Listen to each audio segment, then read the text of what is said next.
illustre parfaitement la tendance qu'il y a actuellement à vouloir opposer les gens les uns contre les autres. Souvenez-vous, on a commencé par dresser le lève-tôt face au couche-tard.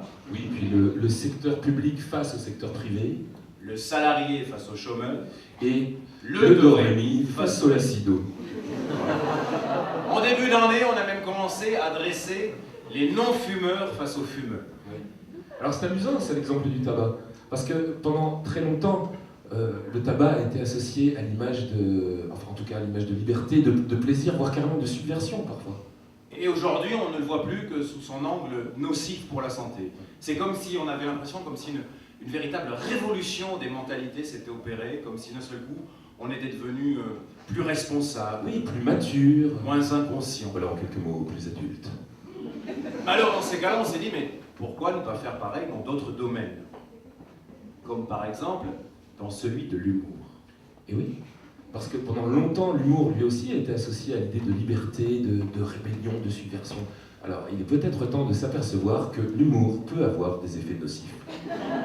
Ouais, ce sont des questions que nous nous sommes posées. Par exemple, si l'on interdisait de raconter des blagues sur les juifs et les arabes dans les lieux publics, est-ce que ça aiderait à faire reculer le racisme et l'antisémitisme? Est-ce qu'on améliorerait la condition féminine si l'on risquait une lourde amende à raconter des blagues sur les blondes au comptoir des bistrots? Est-ce qu'il en irait de même pour la reconnaissance de la liberté des homosexuels si l'on demandait à ceux qui bouffent à l'audition du mot « enculé » d'aller le faire dehors en terrasse ou dans un espace réservé à cet effet? Et oui, alors comme pour le tabac, on a mis énormément de temps à s'apercevoir que l'humour pouvait avoir des effets nocifs. Eh bien, comme pour le tabac, il est peut-être temps de penser à réglementer l'usage de l'humour dans les lieux publics. Alors évidemment, comme pour l'interdiction du tabac, il va sûrement s'en trouver certains pour trouver que c'est un coup fatal porté à la joviale convivialité française. Et puis pour d'autres, ce sera peut-être un peu d'espace pour respirer un peu sans avoir toujours à subir les mêmes vannes débiles des cons. Ah oui, il est temps aujourd'hui, sans doute plus que jamais, de réaliser qu'il s'agit là d'une véritable question de salubrité publique, voire d'un droit pour les non-cons à pouvoir se protéger des dangers de la connerie passive. Et voici un autre exemple de connerie passive dont il faudrait songer à se protéger.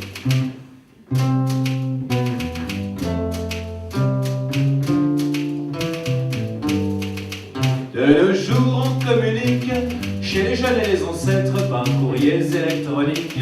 C'est pratique et c'est très chouette, à peine de poster du matin quelques petits mots d'amour, des nouvelles d'amis lointains, de la famille un bonjour. Mais de tous ces gens qu'on aime, c'est pas rare de recevoir au total 20 fois le même des opinions canulars.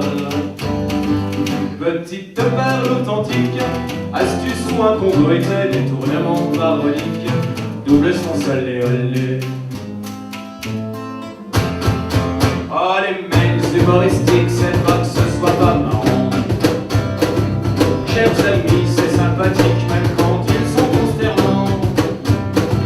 Oh les mails humoristiques, c'est pas que ce soit pas marrant. Chers amis, c'est sympathique même quand ils sont consternants.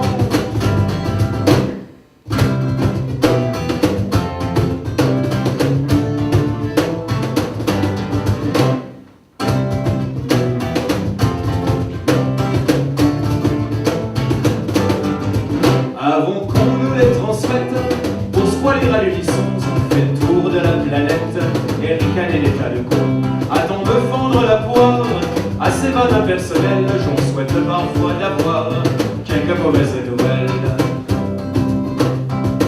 Entre cadres supérieurs, on rigole sur le dos des fonctionnaires, ces branleurs pendant les heures de bureau.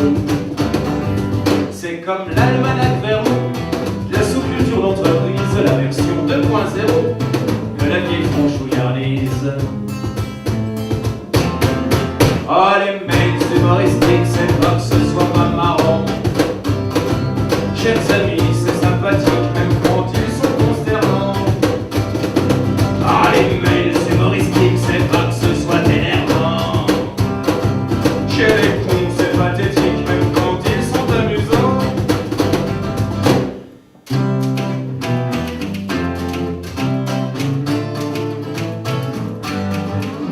déduisez-en, c'est certain, que l'humour après l'argent, c'est ce qui est le moins bien.